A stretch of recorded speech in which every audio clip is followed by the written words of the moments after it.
Hey guys, Tom Barclay here outside Tottenham Hotspur Stadium after their 3-1 win over Brentford. I thought this performance was exactly kind of what they needed.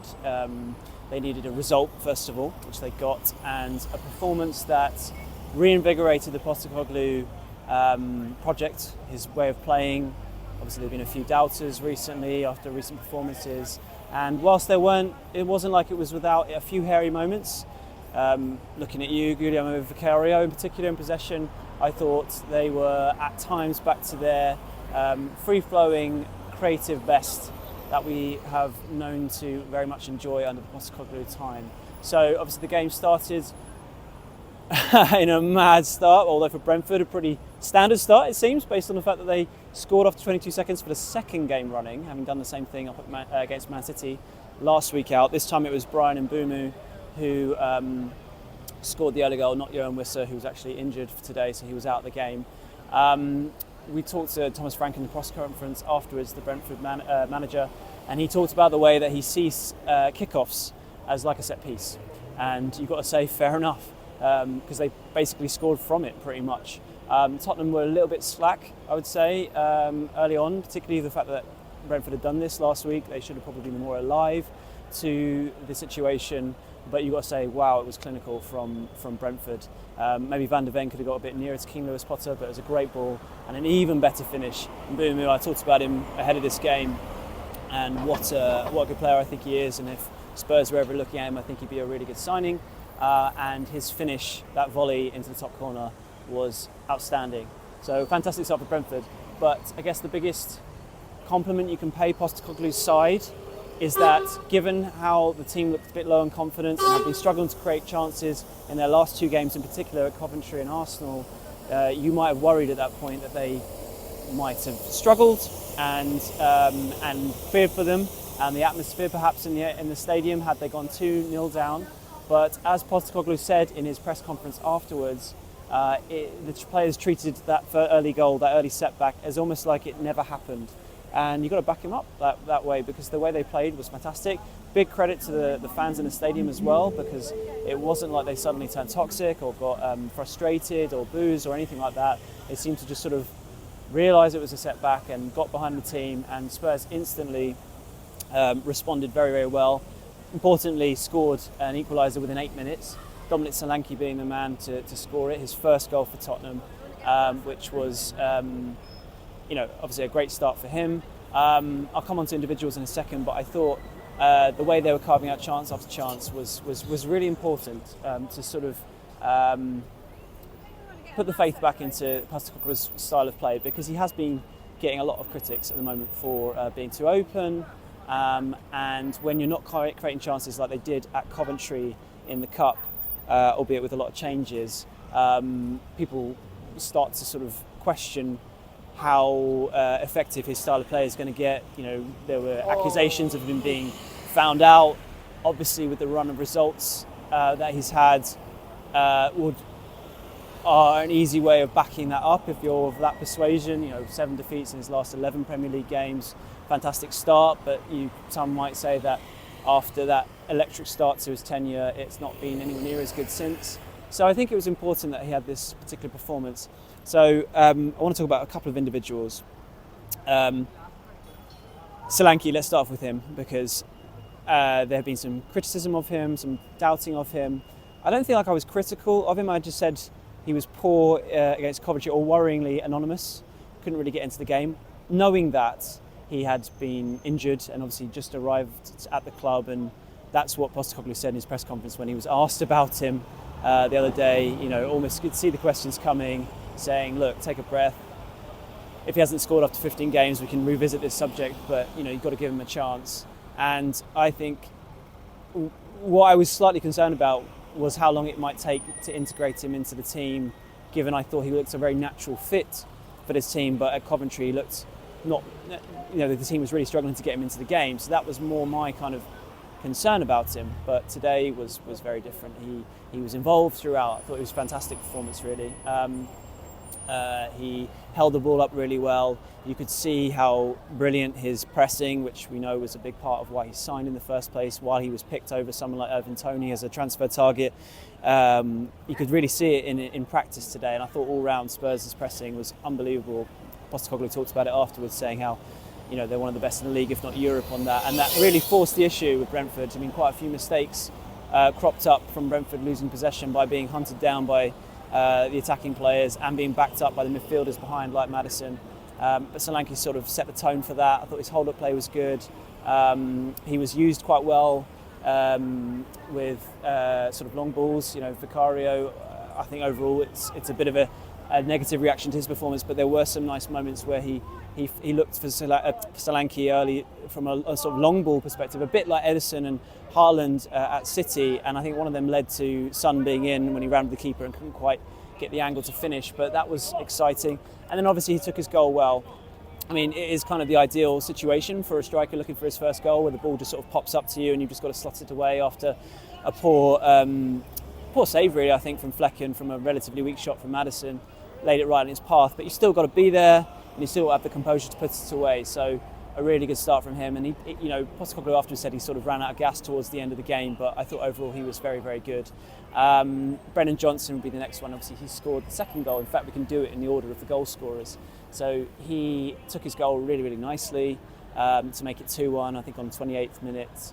Maddison won the ball brilliantly in the middle. Son laid it onto him, and Johnson fired into the far corner, showing that composure and that sort of clinical finishing that perhaps he's been lacking, and where the criticism of him and his performances have been, in my eyes, totally valid. It's just when the criticism turns into abuse, which is obviously not acceptable, and that has led to, as we know earlier this week, shut down his Instagram account, and there's no sort of sugarcoating or sort of defending that kind of behaviour. It's reprehensible and rightly called out by Postecoglou in his press conference earlier this week. But Johnson obviously scored the winner at Coventry. That prompted quite a funny quote from Postecoglou in the embargo section the other day, where he said if any of his critics were in the situation Johnson found himself, the 90th minute at Coventry, running through, they would very quickly need a change of underwear, or change of pants, I think was his phrase, which was quite funny and definitely true, to be fair. And it shows how, whatever critics Johnson has had, he does have that within himself to be able to compose himself and finish the way he did at Coventry. And it was an excellent finish again today. His celebration was interesting because he sort of put his finger to his lips and kind of gave a bit of a shushing gesture. And as if, I presume, as a reference to the abuse he's been getting. But what I really liked, and kind of spoke to the difference between your average sort of keyboard warrior and your actual, match-going, paying fan, was the reaction from the fans, who clearly have been following this story, because first of all, they absolutely cheered louder than anything when his name was read out after scoring, and then also when after that they started chanting "there's only one Brennan Johnson," which they did again when he came off later. So really showing their support for him, and you think hopefully Johnson is feeling the love from the crowd, and he's a young player who has got potential, and he needs to build on this. And we talked before about his challenge being going from the super sub to a consistent starter, but yeah, today was definitely an example of that. So good day for Brennan Johnson all round. And then it leads me on to the third goal scorer, James Maddison, who I thought was hands down man of the match. Best performance he's had in a long, long time, probably in 2024, which has been rough as anything for James. As he tried to get back from injury, struggled for form, obviously lost out his place for the Euros. At the moment doesn't seem anywhere near it from England's point of view, given Lee Carsley's first squad and the players in front of him for that number 10 position. But what I really liked today, if anything, he was playing deeper, he was industrious, he worked so hard, and sort of almost led the press, albeit not from a sort of striker perspective from Solanke, but was really urging other players on, and he had his creative spark back. He was popping up in places, out wide, getting in pockets, took his goal beautifully, of which I think he took his shirt off afterwards and might have got booked, I think he did, which sort of shows, perhaps kind of speaks to the sort of relief or joy that he's had after such a testing time. But overall I thought he was really, really good, and I really liked actually the combination of him and Kulusevski in the middle. Kulusevski brings this sort of energy his running, and that can really work. And I thought it really clicked. And Maddison was really the spark, I would say, overall that sort of paved this victory. One, I suppose, negative, which kind of added in the sort of slight worries towards this performance, which overall was very good, but it wasn't without a few chaotic moments, which is not the first time under Postecoglou, and I guess the way he plays, they will concede chances, so it's quite a common theme. Was Vicario at the back. Now they're obviously trying to play out more, they're trying to take risks, and it is a risk and reward kind of approach, but at times it must have been frustrating from the Spurs point of view, and that was clear because early on, or in the first half, he at one point tried to basically dribble across his box, lost his goal line actually, lost the ball to Fabio Carvalho, made up for it with a really good save from Brennan Johnson. But then later on, the fans were actually, I think they had an ironic cheer when Vicario at one point booted the ball clear, sort of suggesting, come on, let's not mess around with it too much.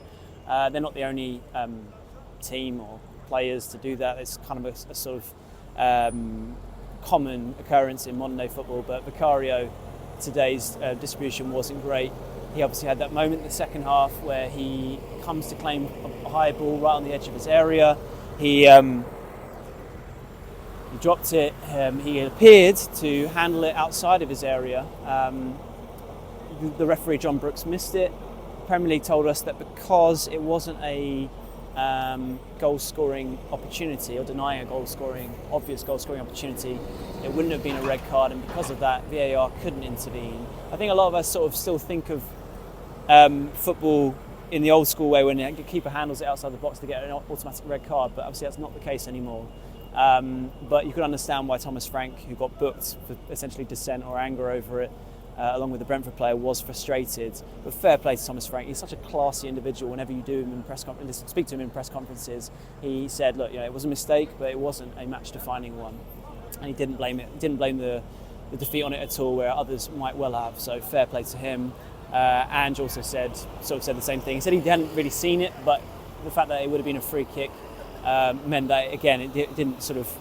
Wasn't a sort of match-defining moment, and I suppose even though it felt quite a hairy moment in that time, you kind of agree. I'm kind of inclined to agree with him on that front. But still, Vicario, who's had a few doubters recently from particularly being targeted at set pieces and corners, his distribution today was a concern. So that was kind of the one downside. But overall, a much more exciting performance, kind of just what they needed. It was funny how he was in the press conference afterwards, because some managers, after the run they've been on, I suppose, and the need for this particular performance, might have come out and been admitted a bit more that he was relieved, I suppose, and happy to see it, and wax lyrical about all his players. But I guess Ange being Ange, he's not one for sort of giving in to any kind of criticism or giving his doubters any kind of joy by admitting any kind of relief. And he sort of came in and had this whole vibe of like, I told you there was nothing to worry about, and sort of really kind of almost downplayed the performance. He was asked about a lot of individuals that I've talked about, and whilst he did praise them, he didn't go overboard either. And I don't think he definitely wasn't sort of portraying it as like an absolutely essential victory. But personally, I think it was pretty key. I think, as I said from the start, this was a much needed win and a much needed convincing attacking display, which has been lacking of late, that can hopefully breathe new life and breathe confidence into the Postecoglou project. And let's see where they kick on from here.